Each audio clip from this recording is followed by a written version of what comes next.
What up, everybody? This is Chris Orozco with Operation Moksha, and today I'm going to be doing something a little bit different than normal. I'm starting a video series where I'm going to be highlighting some of the cultural collective archetypes that live in the male shadow, right? And it's not going to be like a super deep Jungian analysis or anything like that, because those archetypes are honestly beyond my level of analysis at this point. I'm going to be looking at the kind of superficial levels, the stuff that we can all see and the stuff that we all engage with. I'm going to be looking at obviously the negative ways that they show up. And I'm also going to be looking at what the underlying positive potential is and how to kind of get them to turn from their unrefined, unhealthy, and unintegrated state into their integrated, healthy, and more refined and skillful state as well. Because ultimately the creep can be the seducer. And that's what we really want. But in order to turn the creep into the seducer, you first have to accept the creep as it is and work with it a little bit and love with it and nurture it into health. And so that's kind of the point of what I'm doing here. And so with that said, I really want to make it absolutely clear that what I'm doing here is in service of the healing of men so that they can have good lives, right? I'm not doing this to score any social points with any social groups. Like, this isn't for political points. This isn't for feminist points. This isn't so I can get laid. This isn't for anything like that. This is for guys to heal and learn to love the parts of ourselves that are not welcome in this society right now. And they're not, that we even live in a society that's not at all sympathetic to the healing process of some of these more difficult elements to deal with. And I've watched a ton of videos where guys either come up on stage or they go on this video and they start out really good, talking about how, there's like healthy versions and unhealthy versions. And then they always do this same stupid bullshit that I cannot fucking stand and I want to provide an alternative to. They grandstand on their virtue like they're so fucking great. Like, oh, I used to be like one of you guys. Or like, like you could be like me. You should be like me because I'm such a shining example of humanity. And it's like, fuck that. Fuck that to death. I cannot stand that. And I cannot stand the people that do it. And so this is specifically an alternative to that. Because I'm just as terrible as you are. I'm every bit as terrible as you are. And I have absolutely no problem admitting it. I'm not getting any points for this. I mean, maybe I am. I have some people in my life that appreciate this type of shit. And so, I'll get points with them. But this isn't a virtual signaling thing. This is about me dissecting my own experience of integrating the parts of the male psyche that this world at this point in time is not at all sympathetic to. And I want to give you at least one place that is sympathetic to what you actually have to do in order to become the version of yourself that you want to be. Not because all of the world's problems are your fault, not because you're so terrible and you need to fix yourself and be more like me, but just because you fucking deserve to be happy. But because you deserve to have somebody on your side, on your team, who's not going to pull that bullshit on you. I want to be that one guy who's on your team to help you figure out what you want. So that's what this is. And this is not like all that other crap. There's plenty of that stuff out there. This is distinct from that. And I wanted to make that clear from the very beginning. Now, I'm not going to have to do that intro on every video, but since this is the first one of the series, I wanted to make it absolutely clear from the very beginning. So now I want to look at the creep. And I want to show, so here's the way I'm going to do it. I'm going to look at the creep. I'm going to show why it's the creep. And then by showing why it's the creep, we're going to lead a little bit into how it can become the seducer and what is actually required in order for it to be the seducer in a healthy and effective way. Now, that's distinct from how to get girls, right? You're never going to find me ever telling you how to get girls. I think that is some of the dumbest bullshit I've ever heard in my entire life. I think this idea that you can look at men or women and treat them in a certain way based on their gender is just fucking ridiculous. And I know that a lot of people want you to think that, but you're not going to get that from me. People are people, individuals are individuals. You need to deal with people as individuals. And the highest level of skill and the deepest layer of analysis comes from looking at people as individuals. And so that's what I'm going to be delivering. So what is the creep? I said earlier, the creep is the part of you that holds your raw desire. And what I mean by that is when you, for me anyway, this is largely just going to be my own analysis of my own internal experience. But when you find someone that you're really attracted to and it's just on, you go, boom, I want that one, right? You have to communicate that at some point. The part that you goes, boom, that one, I want her or him or whatever it is you're attracted to. You go, I want that one. and it's really strong, and it's really powerful, and it's really raw, and it's super real. And you have to find some way to communicate that. Now, when you're afraid to communicate that while connected because the person could say no, that's when you get the creep. Because the creep is the one that holds this raw, powerful desire, but is too afraid to actually commit to or connect to the person that they're attracted to. And so they just kind of like lay it on them, like, here's my attraction. And this is where dick pics often come from. This is where weird pickup lines come from, because they're attempting to appear confident and sexy and try to get you into that kind of a role and that kind of a dynamic without connecting. And, for the most part, guys we're not necessarily trained to value the connection element of sexuality as much as, more feminine people, specifically women, might be. And so we think to leave that out. We oftentimes leave that out. And I've had my gay friends tell me this all the time, is they'll be like, yeah, with a guy, you can just say, hey, you want to fuck? And they say yes. And so they leave and they go fuck, and it's easy peasy. And because that's a lot of times how guys think, they make the assumption that that's how women think. And so they're leading with this masculine part of themselves without connecting and integrating it to the feminine part of themselves. And so here's what I mean by that. The masculine part of yourself is the part of you that just fucking wants things. It wants what you want, and it doesn't give a fuck how you go about getting it.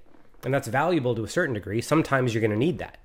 And at the same time, when you're doing things that involve other people, you want to include the feminine side as well, which is the part of you that's designed to give a shit about other people. So when you can integrate this raw desire with the part of you that actually cares about other people, then you've become the seducer. But when you can disconnect these things and you're just kind of like spouting off whatever comes the top of your head in your unsophisticated way, then maybe it'll work, because a lot of the times, whether or not you come off as creepy, it just has to do with whether or not the other person is attracted to you. Like, let's be fucking real. I've heard women say this. I've heard men say this, and I know it's even true for me. Like, if somebody does, like, the difference between sweet and charming and creepy is whether or not you're into that person by a large degree. Granted, there are some things you just shouldn't do, and I don't need to go into those. Like dick pics, probably don't send those unless you've been asked for them. And yes, some women will ask. I've been asked for them. But don't assume that they're going to ask you. Just wait a little bit. So anyways, it's this unintegrated version, right? And when you can value both parts the same, then you become the seducer. But there's a couple steps that need to be met in order to do that, right? Because the successful seducer is one who's owning his desire, owning the creep essentially in its raw form, because you have to learn to love and appreciate the creep for what it is. It's the part of you that holds your desire. And if you just hold it as creepy and bad and wrong and this terrible menace to society, then you're never going to fucking get to work with it. But if you hold it as just the part of you that holds your raw desire, then it's like, well, that's cool. I can work with that. That's good to know. Thank fucking Jesus Christ, I'm connected to this part of myself. And you can say, okay, so what happens if I connect that raw desire to the part of myself that cares about other people? That's when the magic starts to happen, right? Because again, the successful seducer is the one that's owning his desire, owning his connection to the other person, which requires you to be able to hear a no at any given point within this dynamic in the situation and be okay with it, right? So you're owning your desire, you're owning your connection, and the other person is feeling it. That's successful seduction. When you own your desire, you own your connection to the other person, and you're both enjoying the exchange. And so there's a lot to break down in between that. And there's a lot of ways to go wrong, because the first thing is you have to own it, which is at first identifying what it is. Like, here's my desire. Dope. It's aimed at this person. Here's the thing I'm attracted to. Here's the thing I want. Here's how I want it. Here's when I want it. Awesome. Great. Good to know. So then you've owned your desire. First step. Second step is making sure that you're connected to the other person. And this is oftentimes the scariest part, because owning your desire in the face of connecting to someone that you actually really feel something for can be terrifying. If you've ever been abandoned, if you've ever been cheated on, if you've ever been dumped, if you've ever been hurt or rejected in any sense whatsoever, that can leave a scar that can make our deepest held desires very scary to us in the face of connection. So something that a lot of people get wrong is they do the creep, where they abandon the connection and they just say whatever, and maybe it'll work, maybe it won't. And then oftentimes people swing to the opposite side where they give up the desire and they just go to the connection, right? Thinking that's where you get nice guys. I'm going to do a whole thing on the nice guy, but that's where it's like, oh, it's like I'm not being creepy. I'm not being weird, right? You should want to fuck me, right? Not so much. Because if you connect without the desire, then nobody knows what the fuck you're thinking and feeling, and you're essentially just lying and manipulating people into bed, which is gross. And again, I'm saying this because I've done it. And on the opposite side, if you just own the desire without the connection, then you've got an equal but opposite problem. So leaning too far in either direction is going to cause problems for you. So the ideal thing is, here's my desire, here's my connection. Now, again, you have to be able to have that connection not end in sex.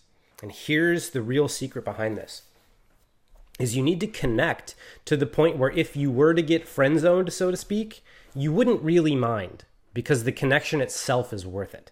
Like I've had this happen to me where it's like I tried to hit on one of my friends and she's like, you know what, dude, I think you actually just need a friend right now. I think if we were to hook up, that wouldn't work out. And she was right. And we stayed really good friends. And I'm so grateful that I have her as a friend and it never got muddied by sexuality because she's gorgeous. And so I can talk to her about my problems with women that are equally as gorgeous. And she's going to get what the fuck I'm talking about. She's going to be able to like help me out with my problems and shit. And that is such an invaluable resource. And so you have to start off holding this desire, that knowing that even if it doesn't go the way you think you want it, that still really good things can happen. And also, even if you get rejected, like here's really what separates the men from the boys, is the ability to get rejected, right? Because you are going to get rejected. And the question is, are you going to let that break you?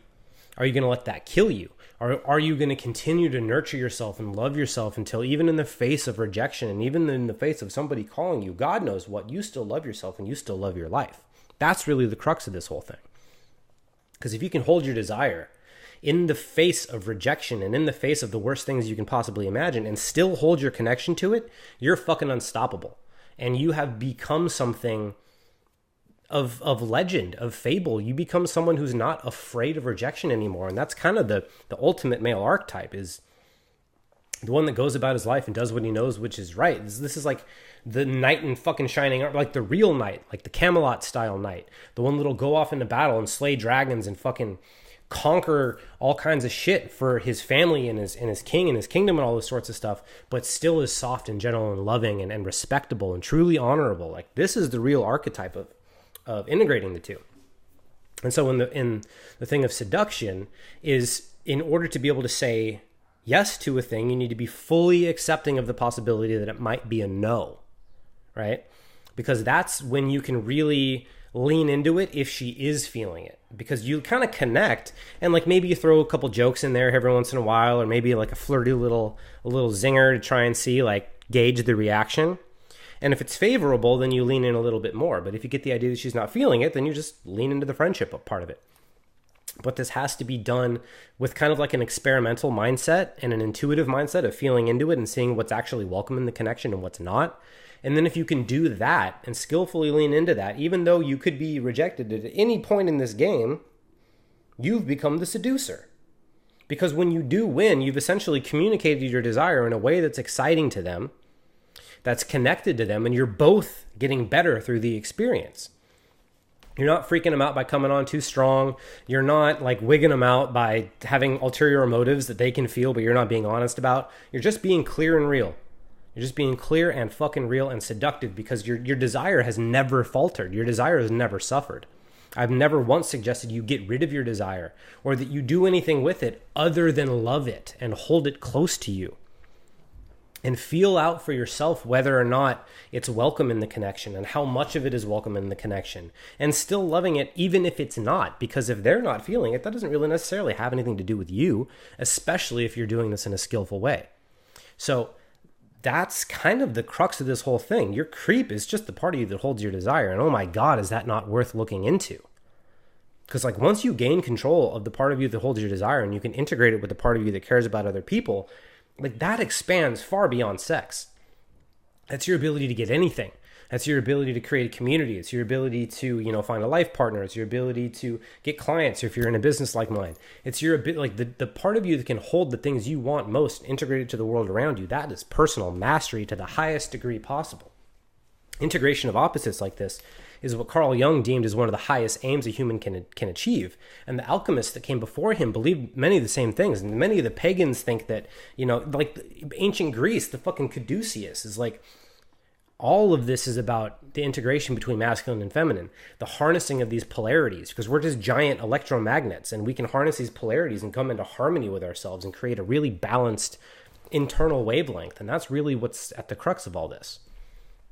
So this is bigger than sex.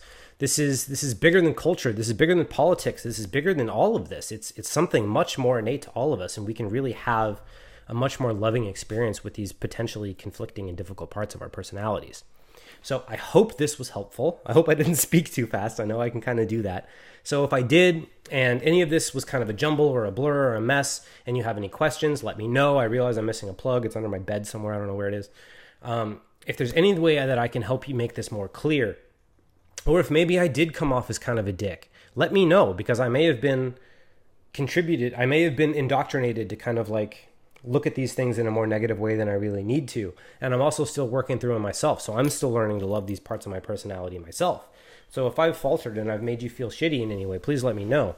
But if you're on the opposite side and you think that what I'm saying is like bad because like whatever, it's bad for culture, then I don't care. I'm going to be honest with you. I don't care. This is what needs to be done.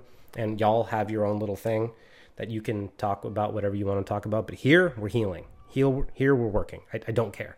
So let me know if you have any questions. Let me know if there's anything else I can do. I love you. Again, I make this content with you guys in mind. So if you can tell me how I can make this better for you, let me know and I'll be happy to do that. But this is it. So I'm going to go. I love you. And I'll see you next week with a new archetype.